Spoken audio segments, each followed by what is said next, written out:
Hi viewers, నేను మీ doctor Srinath. మనం చూస్తూ ఉంటాం డయాబెటీస్ సమస్యతో బాధపడేటువంటి వ్యక్తులకు ఒక చక్కని డైట్ అనేది ఈరోజు మనం మాట్లాడుకుందాం. డయాబెటీస్ అందరికీ ప్రతి ఒక రెండింట్లో మూడిండ్లలో ఒకరికి కామన్గా కనిపిస్తున్నటువంటి లక్షణం. దీన్నే మనం మధుమేహం అని కూడా చెప్తుంటాం. అయితే ఈ డయాబెటీస్తో సఫర్ అయ్యేటువంటి వ్యక్తులు షుగర్ లెవెల్ అనేది ఎంత ఉండాలి, ఎంతలో అదుపులో పెట్టుకోవాలి అనేటువంటిది మొట్టమొదటి డౌట్ కనిపిస్తుంది. ఇది యావరేజ్ షుగర్ అనేది ఎప్పుడు కూడా 7 లోపు ఉండేలా చూసుకోండి. HbA1c పరీక్ష అంటాము. ఇది ఎప్పుడు కూడా 7 లోపు ఉండేలా చూసుకోండి. 7 దాటి ఎక్కువ కాలంగా సఫర్ అవుతున్నట్లయితే కిడ్నీ డ్యామేజ్ అయ్యేటువంటి ప్రమాదం మనకు అధికంగా కనిపిస్తుంది. సో మనకు ఈ లెవెల్స్ అనేవి ఫస్ట్ పాయింట్గా కంట్రోల్లో పెట్టుకోవాలి. ఇక రెండవది, ఫాస్టింగ్ షుగర్ అనేది 110 లోపు ఉండాలి. పోస్ట్ లంచ్ తిన్న తర్వాత షుగర్ అనేది 150 నుండి 160 లోపు ఉండేలాగా జాగ్రత్తలు తీసుకోవాలి. అయితే షుగర్ అనేది ఒక మెటబాలిక్ డిజార్డర్ అండి, ఒక వ్యాధిగా మనం దాన్ని కన్సిడర్ చేయలేము. అంటే దాన్ని అదుపులో పెట్టుకుంటే ఇతరత్ర ఎన్నో సమస్యల్ని అదుపులో పెట్టుకున్న వాళ్ళం అవుతాము. ఎలా చెప్పుకోవాలంటే, ఇప్పుడు షుగర్ ఉండడం మూలంగా మనకు కీళ్ళ నొప్పులు వస్తాయి, ఈ షుగర్ ఉండడం మూలంగా చర్మ సమస్యలు వస్తాయి, ఇది ఉండడం మూలంగా జుట్టు రాలుతుంది, ఇలా ఎన్నో సమస్యలు వస్తాయి. కాబట్టి ప్రతిదానికి ఒక మందు అంటూ మనం మేనేజ్ చేసుకోలేము. డయాబెటీస్ని అదుపులో పెట్టుకునేటువంటి మార్గాన్ని చేయాలి. వీటికి సంబంధించినటువంటి అంశాల్లో ప్రధానంగా మనం తీసుకునేటువంటి ఆహారంలో ఎక్కువగా కూర శాతం అధికంగా ఉండేలా చూసుకోవాలి. అంటే కర్రీస్, లీఫీ వెజిటబుల్స్ కానివ్వండి, పప్పు దినుసులు కానివ్వండి, అది ఏదైనా మనం తీసుకునే కర్రీ ఏదైనప్పటికీ కూడా అది కొంచెం ఎక్కువ మోతాదులో ఉండాలి. రైస్ క్వాంటిటీ అనేది కొద్దిగా తక్కువగా ఉండాలి. ముఖ్యంగా మధ్యాహ్నం భోజనంలో 2 చపాతీలు, 1 కప్పు రైసు, ఎక్కువగా లీఫీ వెజిటబుల్స్ ఉండేలాగా.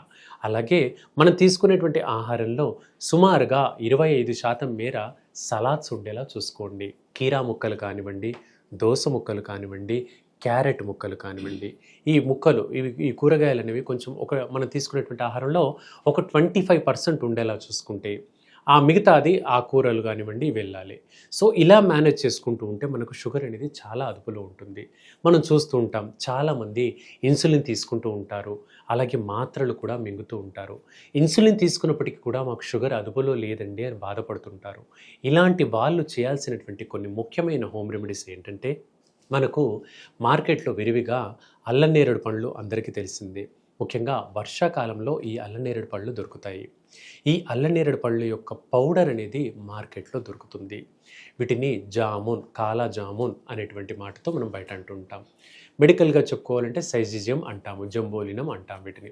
ఇప్పుడు మనం ఈ ఈ ఈ అల్లనేరేడు పళ్ళు యొక్క పౌడర్ని ప్రతిరోజు పరగడుపున 1 టీ స్పూను 1 గ్లాసుడు మంచినీళ్ళలో వేసుకొని డైరెక్ట్ తాగడం అనేది మంచిది.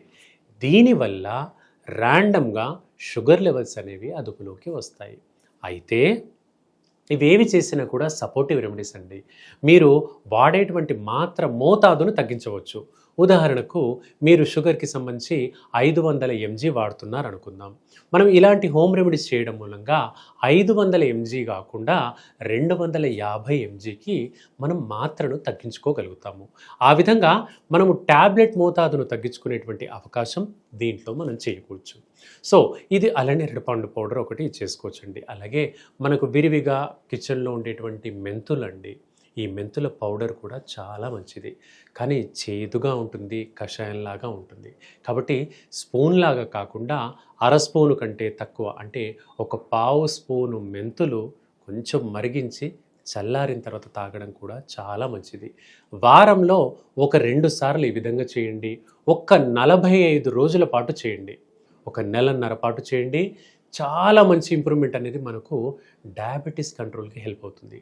ఇక మూడవది, ప్రతిరోజు కనీసము 20 నిమిషాల నడక అనేది అలవాటు చేసుకోండి. మనకు చాలామంది లేడీస్ చెప్తూ ఉంటారు, ఇంట్లో కిచెన్ వర్క్తోనే చాలా ఎక్కువైపోతుందండి, కిచెన్లో నిలబడి పని చేస్తాను, అటు ఇటు తిరగడం ఉంటుంది, దీంతోనే చాలా స్ట్రెయిన్ అంటూ ఉంటారు. సో ఇది కాదండి, కనీసం ఒక 20 నిమిషాల ప్రత్యేకంగా మన హెల్త్ పైన జాగ్రత్త చేస్తూ నడక అనేది ముఖ్యం. ఇది చేసుకోవాల్సినటువంటిది థర్డ్ పాయింట్ అండి. ఫోర్త్, మనం తీసుకున్నటువంటి ఆహారంలో కార్బోహైడ్రేట్ కంటెంట్ ఉండేటువంటి ఆహారాన్ని బాగా తగ్గించండి. ముఖ్యంగా జంక్ ఫుడ్స్ కానివ్వండి, కూల్ డ్రింక్స్ కానివ్వండి, అలాగే మసాలాలు కానివ్వండి, తర్వాత మనం ఫ్రోజన్ ఫుడ్స్ కానివ్వండి, అంటే టిన్స్లో దొరికేటువంటి ఫుడ్స్, ఇప్పుడు పరోటా, చపాతీ ఇవన్నీ రెడీమేడ్ ప్యాకింగ్‌లో దొరుకుతుంటాయి. వీటిని ఎక్కువగా స్టోర్ చేసినటువంటి వాతావరణంలో ఉండేటువంటివి తగ్గించుకోండి. ఈ కార్బోహైడ్రేట్ రిచ్ ఫుడ్‌ను తగ్గించుకోవడం కూడా చాలా మంచిది. లాస్ట్ పాయింట్, ఇది ఎక్కువగా మనకు షుగర్ అదుపులో లేని వ్యక్తులకు గ్యాస్ట్రిక్ డిజార్డర్ అనేది చాలా కామన్‌గా కనిపిస్తుంది. సో, గ్యాస్ట్రిక్ డిజార్డర్ రాకుండా ఉండాలంటే రాత్రి భోజనం చేయగానే వెంటనే పడుకోవద్దండి. కనీసం ఒక 100 అడుగులు నడిచిన తర్వాత పడుకోండి. తద్వారా షుగర్ లెవెల్స్ అనేవి అదుపులోకి వస్తాయి. కాంప్లికేషన్స్ ఏవి కూడా మనం రాకుండా కాపాడుకోవచ్చు. ఇవ్వండి ఈరోజు టాపిక్. ఇంకా మరిన్ని వీడియోస్ కోసం ప్లీజ్ వాచ్ మనం టీవీ. Thank you.